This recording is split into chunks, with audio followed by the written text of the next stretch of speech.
Hello, everyone. I'm Joseph Geraputo, the founder and editorial director of Global Finance, speaking from New York. Joining me is Nick Smith, Global Head of Managed Services at SmartStream Technologies, coming to us today from Jacksonville, Florida. SmartStream is a leader in financial transaction management solutions. It provides a range of products for the transaction lifecycle with embedded artificial intelligence and machine learning. These can also be deployed in the cloud or as managed services. Recently, in its Innovators 2022 awards, Global Finance magazine recognized SmartStream as the most innovative fintech in Western Europe. Welcome, Nick. Congratulations on SmartStream's Innovation Award. Hey, Joseph, thank you very much. It's a pleasure to be with you today. And I have to say that we're very excited and very proud at SmartStream for the award. Please tell us what's driving SmartStream's innovation. What we're really doing, Joseph, is we're listening to our customers. We're looking at the market. We're looking at where we think the industry is moving to. But above everything else, we listen to our customers. We see some fintech companies and they've developed a product and then they're marketing it. Here at SmartStream, we have a very different philosophy. And we continue to evolve and develop our products. Every single one of our products receives a very high percentage of our total revenue every year into continuing to develop that product. Typically, we're investing around about 26% of our total revenue back into our products. In 2022, that percentage has actually increased. Now, you may ask, well, what is that innovation? Where are we spending our research dollars? What is the innovation that we're doing? So SmartStream, we've been an industry leader in a number of the spaces that we operate for many years now. But we also recognize that underlying technology is changing, it is evolving. So every single one of our products is having their technology stack updated as we move away from legacy technology and we start moving towards both cloud native technology and also cloud-enabled technology. The key is changing that technology stack so that we're there for the future trends that we see coming. And I'll give you some examples. Traditionally, financial technology relies on heavyweight databases such as Oracle and SQL Server. They're fantastic products, they're great products, but they can be expensive to operate and they also come with limitations. A few years ago, we started seeing a move towards lower cost alternatives such as Postgres. More recently, we've seen technologies such as Yugabyte coming through, where it's based on Postgres, but it's a cloud native database. And now more recently, what SmartStream are focusing on is using technologies such as big data, where we can really leverage the power of some of these new products available to us. Also, the other thing that we look at is just the cost of operating products. So historically, banks would have data centers and they go out and they buy servers and they would size those servers for the maximum volumes or the peak volumes they would anticipate they would face. But the majority of the time, those servers were only using a small percentage of their existing power, their compute power. And so in effect, you got a lot of spend not actually being used there.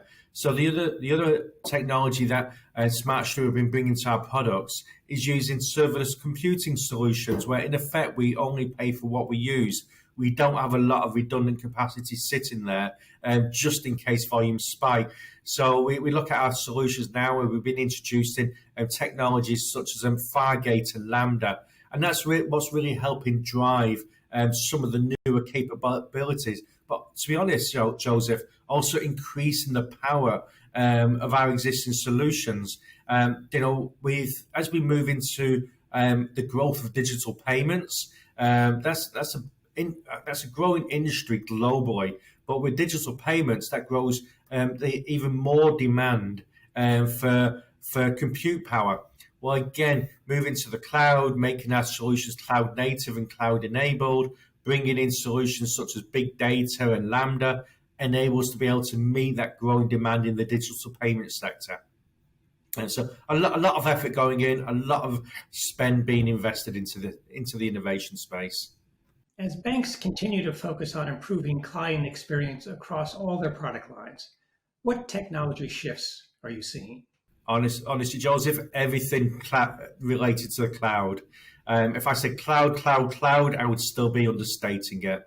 Um, the cloud provides instant scalability. I've looked at some banks where they've run into challenges where their existing infrastructure just couldn't handle their existing volume, and then they were getting very nervous about their future volume growth. And that's one of the limitations when people are running their own services and their own data centers. Also, the other activity that we're looking at is security.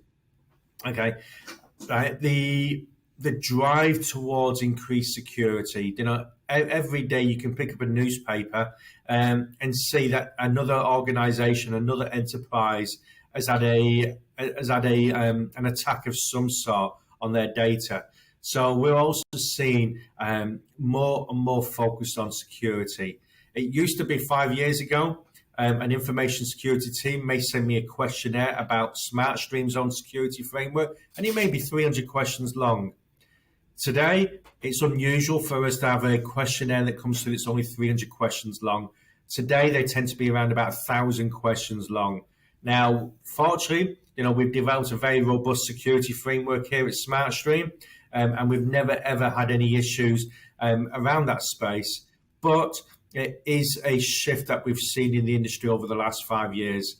And what we also see is that there are studies that are available. People can Google them and look them up online. But the studies suggest that the public cloud providers, and if you think about the three public cloud providers, AWS, Microsoft Azure, and Google Cloud, they can actually provide higher protection now than traditionally a bank could on their on-premise environment. And it's primarily because they're able to do it at scale. And the investment dollars that a big cloud provider can actually invest into that space. Whereas a bank with its on-premise environments and their own data centers have got much smaller teams and they've got much more dependency on individuals within their organizations. So the cloud, what it's really doing is it's removing the limitations and barriers that traditionally we've accepted when we've been operating our own data centers. And it's also enabling us to future-proof some of our own activities as we look to see where the industries are evolving. You've talked to the rise in the adoption of cloud services. How about APIs? Has that also been increasing? APIs there's a growing demand. APIs have always been around for a long time, but almost every single client that we engage with now wants to talk about APIs and how they're going to be able to connect with our systems and basically maximize the value of the data that SmartStream may be hosting on their behalf. What the industry is looking for is it's looking to lower its operating costs. It's looking to future-proof their own activities. Streamlining those information flows are key to doing that. There are so many studies. Again, it's just easy to do a quick Google and look at how people are mining data and maximizing the value of the data that they own. People are really starting to understand the true value of data. And the days when people would simply have data sitting in a database and only use it and query it for their day-to-day business activities have moved on, and people are actually now analyzing the data in detail to understand, what trends are taking place or what additional services they may be able to offer a client, or even identify where a client is maybe not as efficient or as effective as they could be, and offering clients opportunities to improve their own services. And APIs provide a fundamental part of that because it is streamlining that connectivity and allowing institutions to be able to move forward. 5 years ago, we saw a lot of institutions were hesitant to host data in the cloud. Today, I never hear that concern because the questions always does the security meet the client's minimum expectations? But I no longer hear a client saying, well, I'm not too sure about putting my data into the cloud. It's gone away. But once it's in the cloud, what we need to make sure is that we've got that connectivity there. And APIs play a key part of that. This was very good, Nick. Thank you for your time. Hey, Joseph, again, thank you for having us today. The SmartStream are very, very excited about winning this award.